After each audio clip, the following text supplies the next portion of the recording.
Alright, here's we got the transmission put back together. Now you look at the front of the Wrangler engine, you can see how kind of minimalistic it is. Here's where the alternator used to swing at, and over here, there's the power steering pump. Wranglers had a lot less crap on front of them than the Cherokees do. So let's go over to the Cherokee motor. You see what you got to swap out. Look at that, just too much crap. Take that off. Basically, you know, I'm going to strip the front of this motor and everything that's up front of the Wrangler motor, switch it over to the Cherokee, and get ready to drop this thing in. Probably switch that bracket out because that thing's just nasty. Mine's clean. And you see the alternator's hanging way down low on this one versus the Wrangler hangs up here on top, which means this bracket right here is going to be changed out because it's different. See, yeah, it is. It's totally different from the Cherokee versus Wrangler. So yeah, this has got to be changed out. This, right. Yeah, air conditioner sits up here, and lower brackets here got to go. I'm looking at the Wrangler motor as I'm talking to you here. This is okay. Not knowing what thermostat's in it, but it should be okay. Change that. Water pump appears to be the same pump. So basically, yeah, all this crap right here's got to go. That's got to go, and transfer all the Wrangler goodies on. Hoses here totally wrong for the Wrangler, so they got to go. Put the Cherokee hoses, scrap them things, and yeah, also notice the oil filter too. Notice how the oil filter kicks upward at an angle on this block right here. Will not work on the Wrangler simply because your motor mount sits right here. It comes up. This will be hidden right here into the motor mount. So this has got to be changed out. But easy enough. You pull it off the Wrangler block, switch it over, not a big deal. I had a manual oil pressure gauge on mine. This right here's got the sending in it. So I may just hook up my factory oil pressure gauge and hopefully it works correctly. Hopefully this motor right here is going to be much better than what I got, because the ones that came out of mine, I drive about 35 miles one way to Nashville. And by the time I'd get there, I'd be running like 5 pounds of oil pressure before the motors wore out. I checked done compression check. It had like 40, 50 pounds pressure on the cylinder. It pulled the barely on this little low compression motor it had. So hopefully this right here is a lot better. Supposedly this motor right here has been got rebuilt 1,000 miles ago, but honestly, I'm having a hard time believing that. Thanks, I'm going to drag the blade. I'm having a hard time believing it because if you can't really see the head gasket being clean, to me the oil needs to be a fresh rebuild. Look at exhaust manifold stuff here. Looks like the bolts in there be cracked on it. So I may have just got my chain jerked about this motor being built. Typical Jeep thing. Look here. We got a crack in the manifold, so I got to weld that up. Motor mounts have to be changed. Pull the Cherokees off, put the Wranglers on. So that's basically what we've got to do next. I'm going to start cranking wrenches, getting her done. And just to point something out real quick, this is the, like I said, this is the Cherokee motor. This is the Cherokee pump. The depth difference between the Cherokee and the Wrangler is drastically different. So yes, you do have to change the water pump. And basically it's pretty easy though. You got 4 bolts there, it's like a 13 millimeter. Change them out and throw a little Permatex to it and you should be good to go. So I'll pull the pump off this and pull the one off the Wrangler, so I'll swap them out. You can see I've got most of the front of the motor is stripped down. Still got to do the mounts. Just discovered that the pump wasn't going to work. Didn't realize that right off the top. So that's where we're at the moment. Pull the mounts, pull the pump. No. Look everybody, how many people does it take to change a motor mount?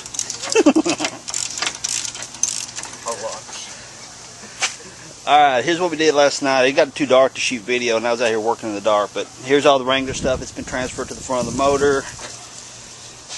See how much crap difference there is between the Cherokees and the Wranglers? Alright, this had that funky oil filter adapter on it. That got changed out because it would not work with my frame. It actually hit the motor mount. Wrangler motor mounts are on there. She is just about ready to drop. Changing the rubber mounts on the frame at the moment. Really a kind of everybody want to ask y'all a question. Leave comments below. If I took Elmer's glue and glued that back together, would that work? Just let me know. Look at that. I've been riding around for many miles like that. Anyway, We'll be dropping it here in just a little bit. Check my exhaust manifold. It dumps the same as Cherokee, and the Wranglers dump the same. Had to convert this over. This had a different hydraulic fitting for this clutch. And well, that's about it in a nutshell for the moment. So, getting ready to drop this thing in here in a minute. Alright, what you're looking at is the back end of the transfer, where the transfer case mounts to the transmission. I got totally ahead of myself to show you guys how to change the seal. Basically what I did, screwdriver, don't do it between the ribs. See the rib here and the rib here. Take a screwdriver, drive it in at an angle like this right here. You'll get in underneath that seal and just take a wedge back. It'll pop them right out of there. But I repeat, do not do it out here, because that's aluminum casing right there. You flex that aluminum too much, you'll crack it, and you're going to have a lot more problems. So get it right out here, or if you actually got a real true seal puller that has a hook, goes up inside there, you can wedge them out that way. But I don't know, call me a redneck engineering, whatever, I used a screwdriver. But wedge it in like that, drive it back, the leverage being right here on this rib. Then, the seal is pretty easy to put in. You kind of get it lined up, take the back side of an extension, come around it, work your way around the seal as you tap it with the hammer. Don't hit it hard, just light taps, drives them right in, no problem. Then the last thing you want to do, because whenever you put the transfer case back to the transmission, this right here has to go up in there. It's got a tapered seat, so it's kind of gentle on the seal, but what you want to make sure of it doesn't tear it. So, you know, there's my favorite grease right there. Put it around the seal right there, so when that snout goes up inside there on the splines and everything, it goes in gently, it doesn't tear the seal. So there you go, we're fixing to hang this transfer case here in just a moment. And be also sure that on your spline, your output shaft, a little grease go around the output shaft so it doesn't get any binding in it, you know, in case you ever have to pull it. You see where I put the grease around the splines right there? So when we slide the transfer case up on, it spreads that grease back up inside the splines and prevents any binding. Gasket here my dad made. We're fixing to throw the little Permatex to it and slide this transfer case on. Alright, transfer case is tightened up. Homemade gasket in here. We got the motor swinging right now. Look at the chain bias right now, because we do have the transfer case swinging on with it. Bring it all in at one time. Chain's favoring the back side of the block to get your block to balance out just right. Front side of the chain's got a little tightness to it, so therefore it just shows it's got a good balance. So here in just a moment we're going to be swinging this baby in the frame. New mount, rubber mounts put in. Got to tie a couple things up out of the way. Alright everybody, you seen us pull it? Now we're sitting in it.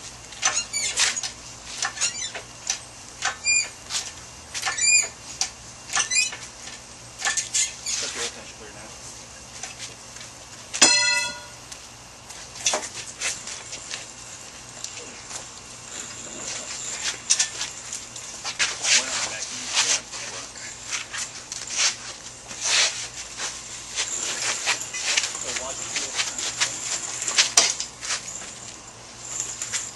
Watch your ankle.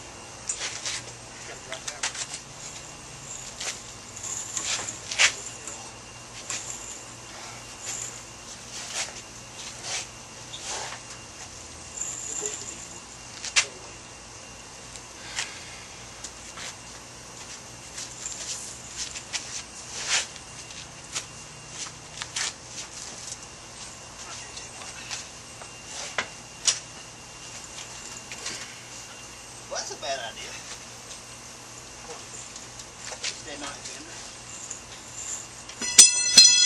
Okay, you got a wire cable or something under there.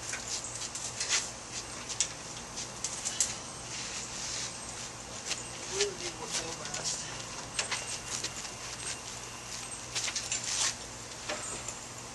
It brings it down slow a little bit. You got about 4 or 5 inches on top of that. Actually, the thing needs to move forward some.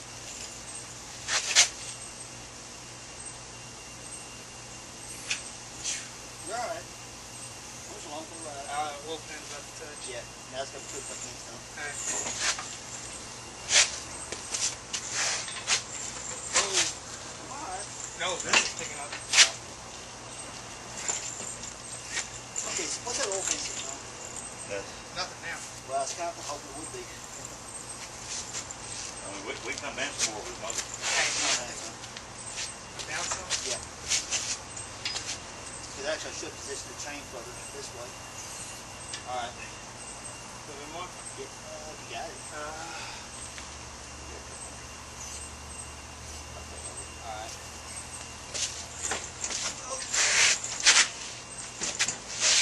Motor mount, everything about Yeah, right here, cheat. No, just one.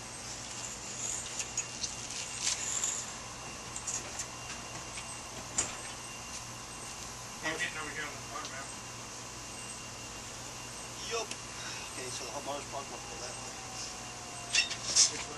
Okay, don't let that tail there. See where we set the motor down to? No, I'm sitting on the power steering right now.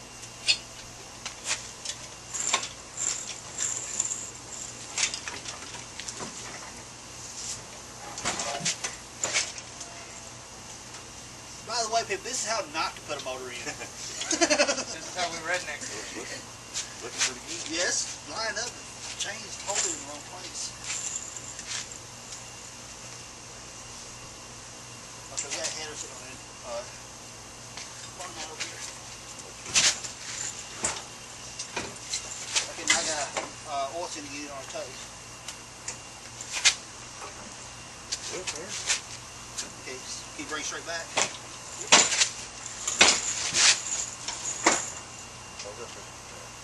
We are in the ballpark. Come down. Making up my mind.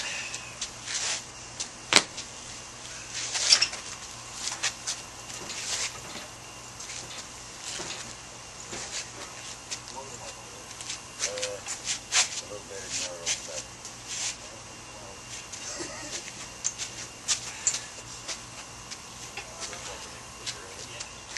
Bring it up here.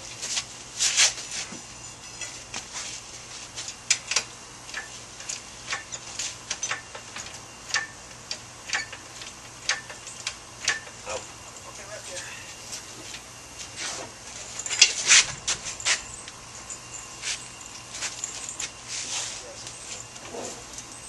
Oh, it's so close. Oh, dang it. Alright, this one here can hit both.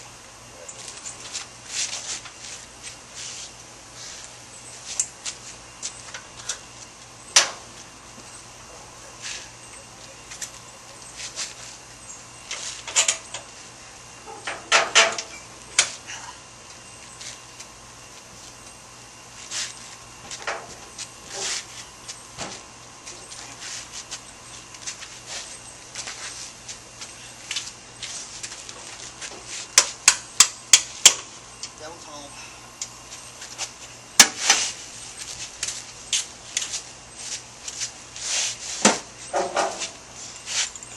Very down that switch. Oh, that was a little bit. Alright, chill. Oh, right there.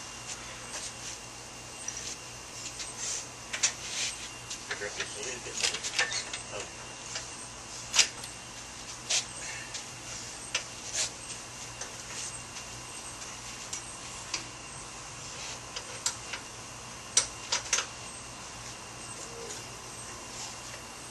The backside of this mountain is come up.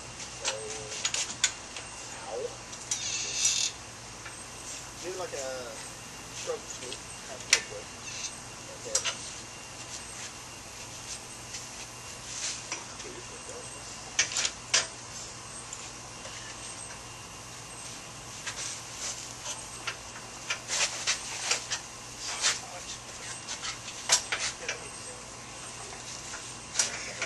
Like to push me. Get your back here. Oh, sit down.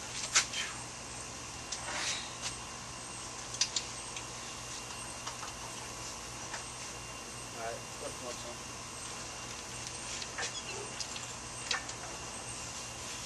More? Yep.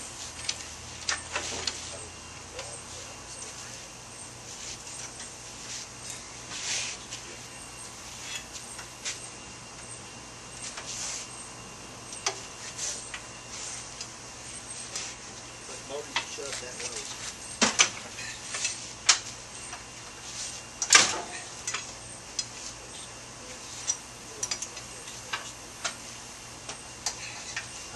the floor was. Are they sweet? Yeah, let me see.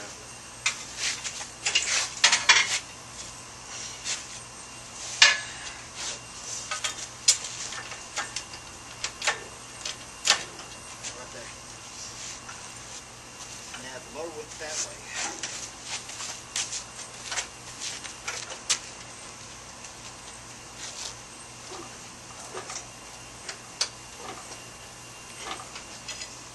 I mean, hold it that way. Want to do it? Right, see when you snatch it, it will drop like 1/4 inch. It may have to work.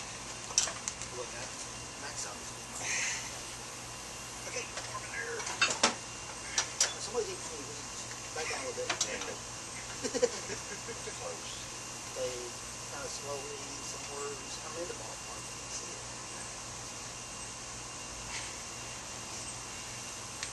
Okay. We can eliminate this a lot easier. We can lift some motor mount up there.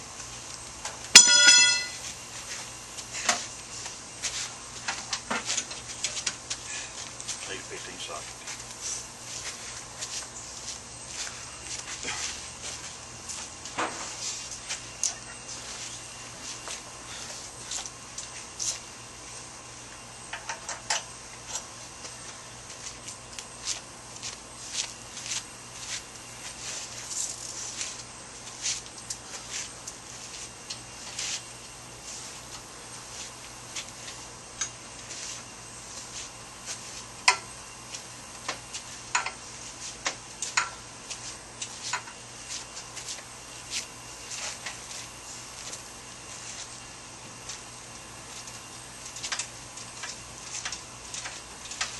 The screws are off. Getting down over it all falls off.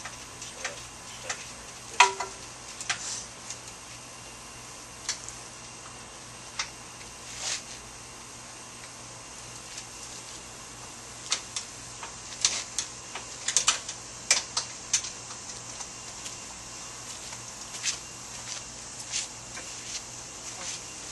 I don't need these.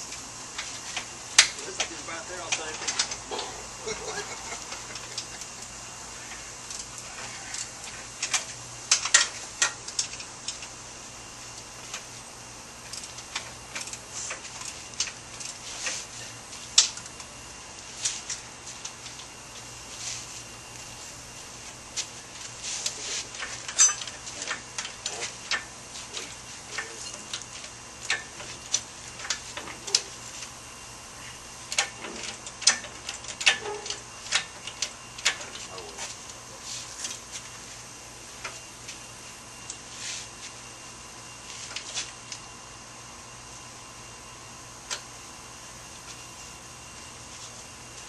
About half the size, 3/8 of an inch. On that. Alright, hold on, I got you. Okay, down.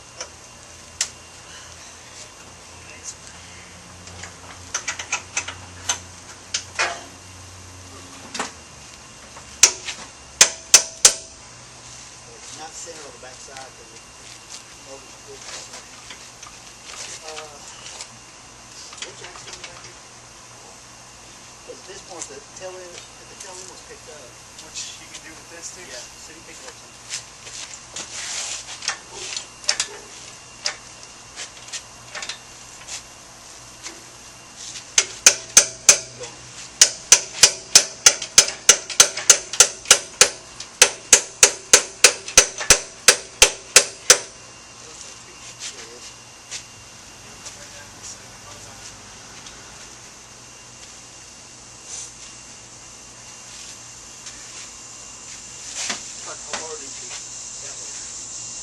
The whole motor? Yeah. Alright. You grab the tail shaft, pull it past the side.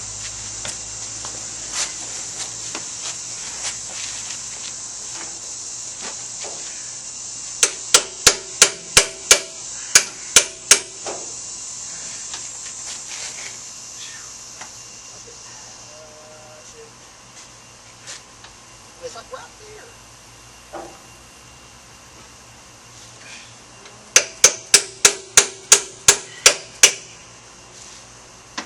Does the tail end need to go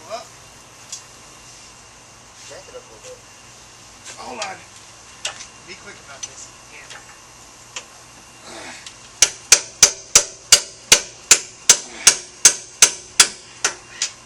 I'm on the floor pans. Back here. Alright, back down a little bit. Oh, we got boy underneath here bench pressing the whole freaking motor here. Alright, so how far up? Tell me when. Looks like it needs to go up in the passenger. In the passenger? That'll be too fast. To the passenger. Looks like it needs to rotate. As far as I can go. Okay, that's still lined up. Whew. Whew. That ain't light. You think?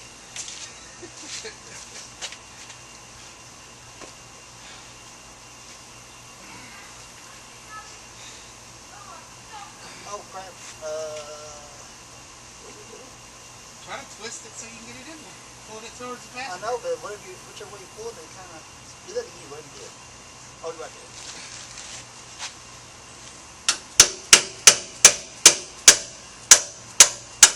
Just hold Got it. it. Got it. That's lift and pull at the same time. All right, Hercules. Ah.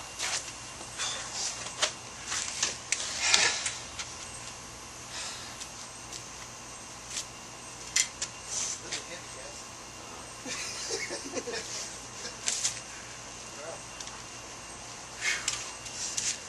I hope y'all enjoyed it as much as we did.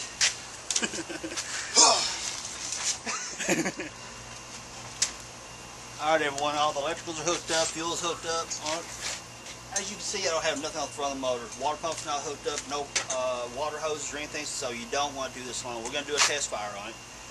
I'd hate to go put all this crap back together and not fire up. So, notice, no radiator, no nothing. You just want to start just for a moment to make sure it fires up. We know nothing but the motor. As we were told, it's a 1,000-mile rebuild. You know, word of mouth, didn't see it fire up when we bought it, so we're about to find out.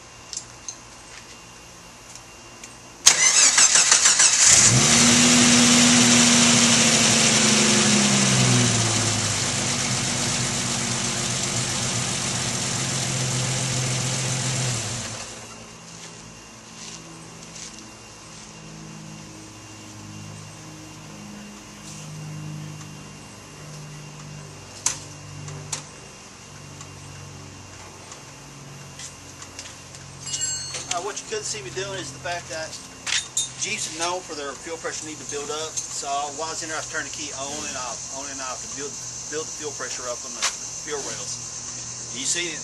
I hit the key, she fired right up. It's all good. Oil pressure on the gauge showed to be running right about 60 pounds. I like that. So I'll get her buttoned up, everything bolted back together, get it on the road, get her warmed up, and see what the oil pressure's like when it's hot. But you heard the motor, it sounds great, so I think we're all good to go. So I'm going to finish buttoned up, put the front grille, radiator, and all that stuff in. So hopefully we're good to go. It sounds awful good. Looky yonder, everybody, she's alive. And I missed her so much. You've seen us do the craziness of pulling the motor out. You've seen a few tips along the way of how to pop the clips on the injectors right there. Y'all see the craziness of us setting the motor back in. Normally it goes a lot easier, but I had the chain definitely off center where I was hanging the chain off the valve cover, well not the valve cover but the head back there, where I had the chain back too far actually. To do it the right way, you need a little bit tail down, with the transfer case, telling the transmission, whatever, going down a little bit. It makes it a lot easier to set it in. But we didn't have the motor swing in, had it going in. It wasn't going in the way I wanted to, so you see me go redneck on it and get up and stand on top of the transmission and make it go in. So, do what I gotta do to get the job done. Took her out for a maiden voyage. She did good, run smooth. Got a little bit of top end rattle when it first starts up, not a big deal. These motors are known for valve rattling anyway. But I mean, honestly, it just rattles for a split second. It clears out. But it could be, I don't know how long the motor sat before I bought it from the fella. By the way, Arthur, the fella I bought the motor from, hey dude, huge thanks, man. Great deal you gave me on the motor. The original reason I pulled the motor out to begin with, I mean, besides the motor being wore out, the transmission actually took a dump on me, meaning I was sitting at a stoplight and literally sitting in neutral, and I heard a pop in the transmission. And I was sitting at a stoplight in neutral. Why the hell does it do that? I don't know. But anyway, first and second gear vibrated like crazy all the way home whenever I needed first and second. Once I got third, fourth, fifth, I was fine. So sometime or other I'm going to tear that transmission down to find out what's up. Scoured, looked around, couldn't find a transmission nowhere that was reasonably cheap. Living in Tennessee, apparently the Jeeps around here don't make it to the junkyards. So when they do, there is nothing left to salvage out of them. So I got the top off. I've already been out already this morning. But anyway, found one in Manchester. They wanted $450 for it. And me being the type of wall that I am, I didn't want to pay that much for it. But finally I gave in. I called them back, said, okay, fine, let's do this. And they just sold the transmission. These Wranglers right here are really hard to find parts for. Well, a friend of mine, Wes, got to nose around Craigslist and found this motor combination here. Motor, transmission, no transfer case. But it was out of a 93 Cherokee. And so, I mean, it was supposedly a 1,000-mile rebuild on it. Good transmission. Clutch has like 5 miles on it. I mean, everything, the clutch, I looked inside the transmission a little bit when I had the tail shaft after converting from the Wrangler tail shaft, taking out the Cherokee tail shaft, putting on the Wrangler tail shaft housing, extension housing, whatever they're called. Everything looked pretty clean inside of it, so I really couldn't go wrong. Got the wiring harness and the ECU for $350. I mean, people, that is an absolute steal, especially when the cheapest transmission I could find was $450. So yeah, I didn't hesitate. I was all over that one. So we ran to Jolton and picked it up, and my Jeep is alive again. So anyway, I hope you guys enjoyed the video, or actually the videos. Also, I mentioned that the motor came out with Cherokee. The transmissions are a little bit different. I showed you, they're putting a link in the video here someplace to show you the video part of converting the housing extensions, removing the Cherokee, added the Wrangler. And so I'll put the video links right here somewhere so you guys can see what's up with that. Please feel free to comment below. I love the comments that I get. So if you like the video, thumbs up. If you like my channel, subscribe.